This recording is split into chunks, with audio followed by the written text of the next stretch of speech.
독일이 성체 작전으로 동부전선 최후의 한타를 개시한 1943년 7월 초 지중해 방면에서는 튀니지를 함락시킨 연합군이 허스키 작전을 실행하며 시칠리아 상륙에 돌입했습니다. 동원된 함선만 무려 2,500척, 병력은 총합 16만으로 섬 하나 점령하는 것 치고는 무식할 정도로 많은 역량이 투입된 작전이었죠. 그만큼 이번 작전은 중요했습니다. 그동안 연합군이 해방시킨 지역들은 어찌됐든 그냥 식민지일 뿐이었지만 시칠리아는 엄연히 주축국 이탈리아의 본질, 그 요새화 정도나 방어 의지가 차원을 달리할 게 뻔했거든요.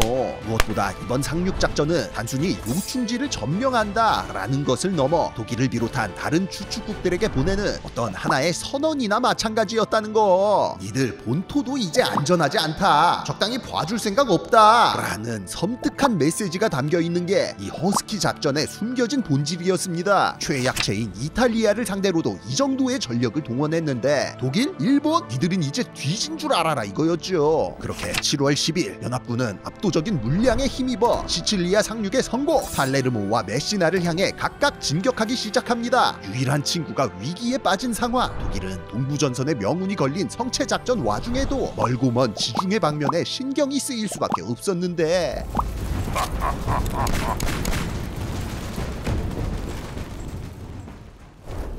본토 방어전이었던 만큼 그동안 졸전만 거듭하던 이탈리아군도 이탈리아군답지 않게 필사적으로 저항하며 분전을 펼쳤습니다만 연합군이 워낙에 많은 병력을 폭탄 드랍해버린지라 감당이 안 됐습니다. 심지어 연합군 내에서 자기네들이 먼저 진격하겠다면서 경쟁이 붙었다는 거. 시칠리아 상륙한 연합군이 지금 크게 미군이랑 영국군으로 이루어져 있죠. 근데 지금 양측 지휘관들 한번 살펴보면 관상만 봐도 둘이 아주 그냥 상극이거든요. 이게 북아프리카 때는 서로 서쪽, 동쪽에서부터 따로 밀고 들어오니까 별 상관이 없었는데 시칠리아 상륙 이후에는 동시에 움직이다 보니까 작전에 대한 접근 방법 자체가 서로 안 맞았어요. 그래서 이제 그냥 서로 구라핑을 찍어놓고 자기네가 먼저 가서 점령을 한다든지 하는 식으로 누가 킬 많이 먹냐 하는 자존심 싸움이 더 중요해져 버리는데, 다행인 점은 연합군 전력이 워낙 압도적이었어서 이렇게 해도 작전이 어찌저찌 잘 돌아갔다는 겁니다. 긍정적으로 생각하면 오히려 좋죠. 서로 안 빼고 먼저 들어가겠다는데. 그렇게 7월 22일 별탈 없이 팔레르모가 함락되고 시칠리아 절반 이상이 연합군 수중에 떨어집니다. 서쪽은 거의 평정됐으니 이제 이탈리아 반도 바로 건너편인 메시나만 점령하면 끝. 횃불 작전 이후 예정됐던 모든 작전 목표가 확보되고 이탈리아의 움직임을 봉쇄할 수 있게 되는 거였어요.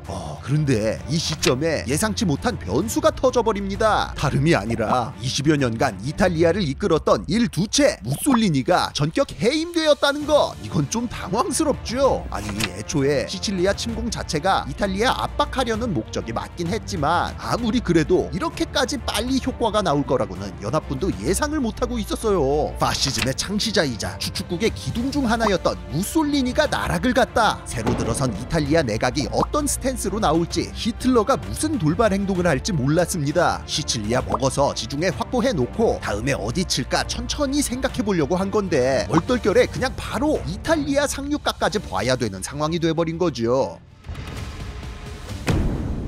한편 무솔리니는 사실 연합군 상륙 안 했어도 언젠가는 팽당할 운명이었습니다. 아니, 솔직히 지금까지 쌓아놓은 똥 생각하면 여태 자리 지키고 있었던 게 더 신기했다고 봐야죠. 일단은 메타 인지부터가 잘 안 됐습니다. 통일된 지 얼마 되지도 않았던 데다 독일보다 산업 능력도 부족하고 국민 통합도 잘 안 돼 있던 이탈리아를 가지고 분수에 안 맞게 쓸데없는 싸움을 너무 많이 걸고 다녔어요. 일단은 아무 상관도 없는 에스파냐 내전에 개입해서 병력을 소모시켰는데 이게 도합 3년여 동안 8만 명이나 되는 규모였습니다. 물론 그렇게 해서 얻은 게 뭐 있냐고 하면 그런 것도 딱히 없었고요. 그 전에는 사하라 사막 건너 에티오피아까지 가서 깽판 치다가 가스까지 사용한 끝에 더럽게 승리했죠. 이걸로도 모자라 이후에는 옆나라인 알바니아를 시작으로 그리스까지 침공했다가 그거 하나 제압 못해서 독일한테 헬프핑 찍었습니다. 이런 수준의 전투력을 가지고 영국이랑 다이다이를 뜬다? 이게 되겠습니까? 북아프리카에서도 당연히 영국한테 탈탈 털리다가 결국 독일 불러서 원상복구만 겨우 시킨 게 이탈리아 국력의 현실이었어요.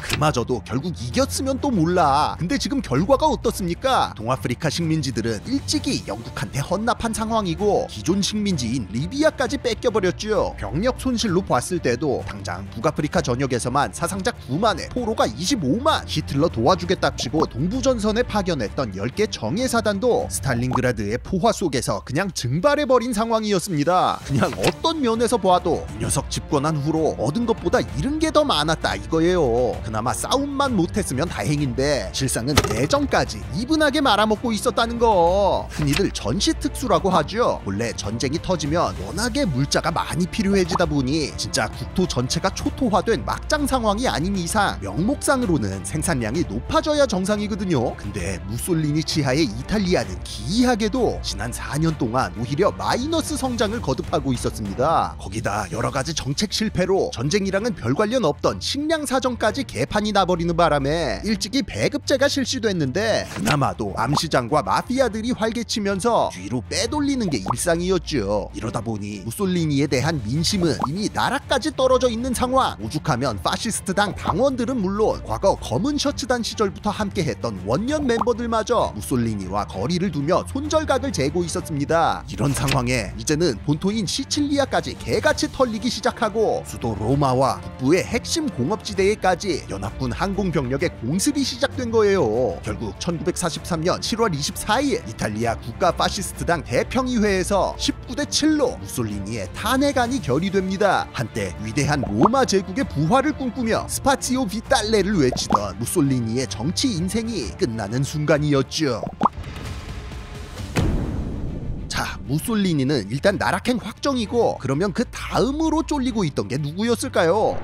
그동안 무솔리니의 전횡을 눈감아주며 자동사냥 돌리고 있던 이탈리아 국왕 비토리오 에마누엘레 3세였습니다. 이대로 가면 왕정 엎어질지도 모르는데 뭐라도 해야죠. 비토리오 에마누엘레 3세는 빛의 속도로 태세를 전환. 대평의회 표결 이튿날 탄핵 결의안을 즉시 승인하고는 아예 무솔리니를 체포해서 이탈리아 중부 아펜니노 산맥 한복판에 그란 사소에다가 연금시켜버립니다. 그 후 새로운 총리를 임명, 내각을 재구성한 뒤 뒤늦게 일선에 나와 사태 수습에 들어갔죠. 문제는 이 양반이 아직도 상황 파악이 좀 덜 됐는지 바로 항복 박아도 모자랄 판에 자꾸만 간을 봅니다. 이거 다 무솔리니 혼자 한 겁니다. 나도 따지고 보면 피해자입니다. 라면서 모든 책임을 무솔리니에게 전가하고 꼬리 자르기를 시전하는 한편 연합국 측에다가 어처구니 없는 그냥 되도 않는 항복 조건을 제시해요.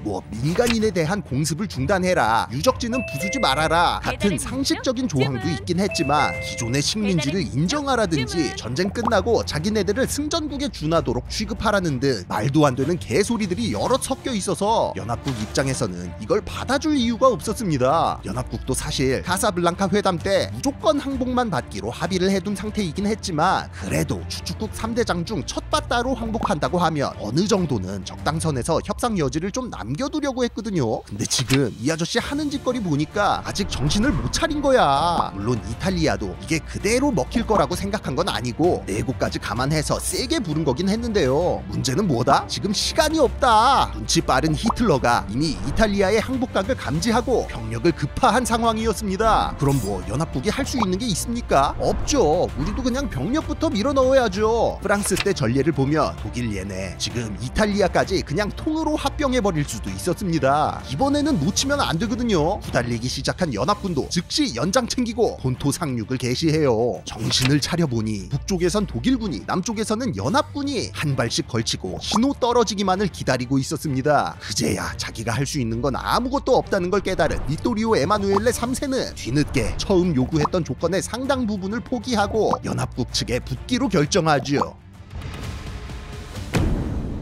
그렇게 1943년 9월 3일 시칠리아 섬의 카시빌레에서 항복협정이 체결됐지만 항복했다고 해서 전쟁이 끝난 건 아니었다는 거. 이탈리아의 이탈을 용납할 수 없었던 독일군이 이미 북부에서 공격 준비를 마친 상황이었습니다. 아니나 다를까 항복 소식을 듣자마자 독일군이 남하를 개시. 남부의 상륙을 완료한 연합군도 독일군을 막기 위해 북상을 시작했어요. 아니 무솔리니도 끌어내리고 항복도 했는데 왜 전쟁이 안 끝나냐고. 이탈리아 국민들 입장 입장에서는 이게 나라냐 소리가 절로 나오는 상황이죠. 이쯤 되면 이제 명분이나 민심이 굉장히 중요했는데 때문에 히틀러는 남하와 동시에 아주 특별한 작전을 하나 준비합니다. 다름 아닌 무솔리니를 구출해서 예토 전생시키겠다는 것. 이탈리아군이라고 아직 모두가 항복에 동의하는 건 아니었거든요. 얘네 긁어 모아다가 북쪽의 괴뢰 정부를 수립하고 무솔리니를 다시 두채 자리에 앉혀서 간접 통치를 하자는 계획이었습니다. 아무래도 한때 동맹이었던 독일군이 갑자기 점령군이 돼버리면 모양이 별로 안 좋았던 데다 독일이 지금 현실적으로다가 동부전선도 틀어막기 급급한데 이탈리아까지 직접 관리하기는 힘들었거든요. 살고 싶다고 말해! 이렇게 9월 12일 독일군 공수부대가 그란사소를 습격합니다. 이른바 떡갈나무 작전. 하늘에서 강화한 독일군 특공대는 200여 명이나 되는 수비 병력을 신속하게 무력화시킨 뒤 호텔을 장악. 이후 유유히 기념 촬영까지 하면서 무솔리니를 완벽하게 탈출시키는데 성공했고, 독일군은 이렇게 탈출시킨 무솔리니를 중심으로 1943년 9월 23일 북부 이탈리아에 이탈리아 사회공화국이라는 이름의 괴뢰국을 수립했어요. 일단 대충 명분 하나 만든 독일군은 본격적으로 리미트를 해제, 중부 이탈리아까지 쾌속으로 밀고 내려가기 시작합니다. 그렇게 9월 말까지 볼로냐, 피렌체에 이어 로마까지 독일군, 아니 이탈리아 사회공화국의 통제 아래 들어갔고, 급한 불을 끈 독일군은 몬테카시노 일대의 산악지대로 물러난 다음 삼중 방어선을 깔고 존버에 들어갔죠. 연합군도 보고만 있진 않아서 바리와 포자 등 이탈리아 남부의 주요 도시들을 장악하고 10월 1일에는 독일군의 마지막 거점이었던 나폴리까지 탈환하는 데 성공합니다만, 남북으로 길쭉하고 산맥이 많은 이탈리아의 지형상 독일군의 방어선을 뚫기에는 역부족이었습니다. 그렇게 연합군의 진격이 구스타프 선에서 멈춰서면서 이탈리아는 추축군과 연합군에 의한 반갈죽 대치 상태, 일종의 내전 상황에 돌입했어요.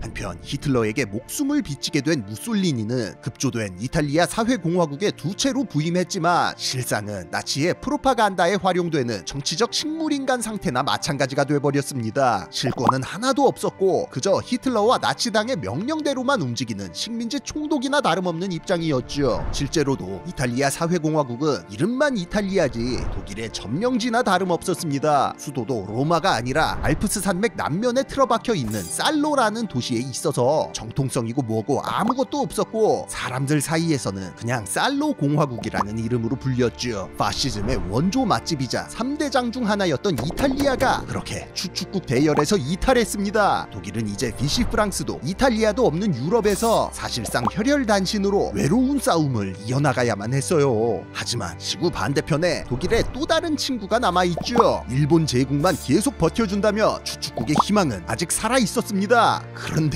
사실 이쪽도 상황이 그다지 좋지 않았다는 거. 미드웨이에서의 대패를 기점으로 일본의 공세는 이미 독일보다 한참 전에 한계점을 맞이했고, 이후에는 솔로몬 제도를 사실상 상실, 남태평양의 최대 요충지인 유기니 섬까지 위협받고 있었습니다. 심지어 미국의 전시체제 전환이 완료돼 가면서 물량에서조차 압도당하는 상황. 일본은 절대 방위선을 설정하고 몰려오는 미 해군을 상대로 필사의 방어를 펼치는 한편, 수년간 답보 상태에 빠져있는 중국 전선을 타파하기 위해 회심의 한방을 준비하는데,